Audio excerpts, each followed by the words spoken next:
क्या हो गया?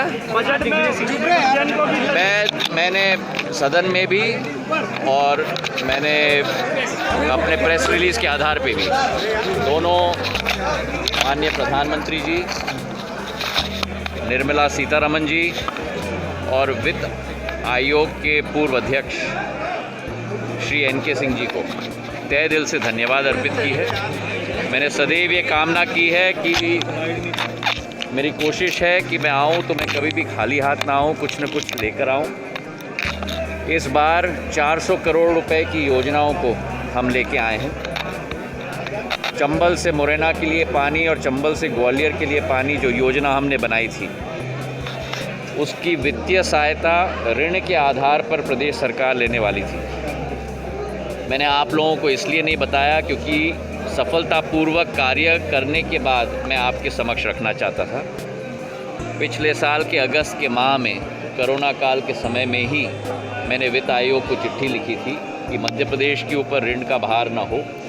केंद्र सरकार से वित्त आयोग के द्वारा बजट में ये प्रस्ताव रखा जाए कि 250 करोड़ रुपए मुरैना के लिए और ग्वालियर के लिए पानी की योजना, चंबल के लिए वित्तीय सहायता केंद्र के सरकार के द्वारा दिया जाए। उसी के साथ एक अन्य मुद्दा मैंने रखा था कि ग्वालियर, शिवपुरी, चंदेरी का पर्यटन का सर्किट और हमारे बुनकरों की सहायता के लिए एक नई योजना 75 करोड़ की मंजूर की जाए ताकि एक नई उन्नति इस क्षेत्र में हम लोग ला पाएँ। और तीसरी योजना थी मेरे दिल से जुड़ा हुआ एक स्थान जो हमारे महाकाल का मंदिर है उज्जैन में, जो सिंधिया परिवार के द्वारा ही स्थापित था, उसके जीर्णोद्धार और रखरखाव के लिए 75 करोड़ की राशि। और मैं NK सिंह जी को, निर्मला जी को और प्रधानमंत्री जी को, तीनों को मैं तहे दिल से धन्यवाद देना चाहता हूं कि तीनों योजनाओं को हरी झंडी और स्वीकृति उन्होंने दिलवाई। 250 करोड़ पानी के लिए, 75 करोड़ पर्यटन और बुनकरों के लिए और 75 करोड़ महाकाल के लिए। तो ये 400 करोड़ की योजनाएं मध्य प्रदेश को दी गई हैं। मैं तहे दिल से धन्यवाद अर्पित करना चाहता हूँ। महाराज साहब, एक तस्वीर हमने देखी, बड़ी सुहानी थी, उसकी चर्चा बहुत ज़्यादा है। दिग्विजय सिंह जी ने आपको महाराज कहा, सदन में चर्चा हुई, बधाई दी, आशीर्वाद भी दिया है, आपने आशीर्वाद मांगा। देखिए, विचारों का आदान प्रदान होता है, विचारों में मतभेद होते हैं, पर मैं उस परिवार से आया हूं जहां सोच विचारधाराओं में मतभेद हो सकते हैं, लेकिन एक स्तर होना चाहिए राजनीति का, और वही मैंने पिछले 20 सालों में मेंटेन करने की कोशिश की है। और उसी संदर्भ में हमारी चर्चा सदन में हुई थी और जो हमारे माननीय दिग्विजय सिंह जी को कहना था उन्होंने कहा, और जो मुझे कहना था वो मैंने कह दिया। जी, उमा भारती ने शराबबंदी अभियान शुरू करने की बात कही, आपको क्या लगता है, आप क्या स्टैंड है? ये मुद्दा आदरणीय उमा भारती जी और मुख्यमंत्री शिवराज सिंह जी के बीच का वार्तालाप है, जो आप लोगों के द्वारा ही रिपोर्ट किया गया, जो मैंने पूछा था।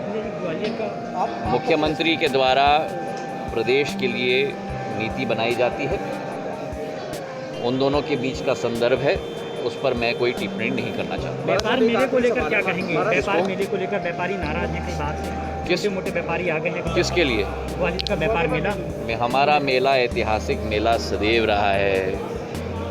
हर बार इस मेले को प्रोत्साहन देने के लिए हमने सदैव कोशिश की है।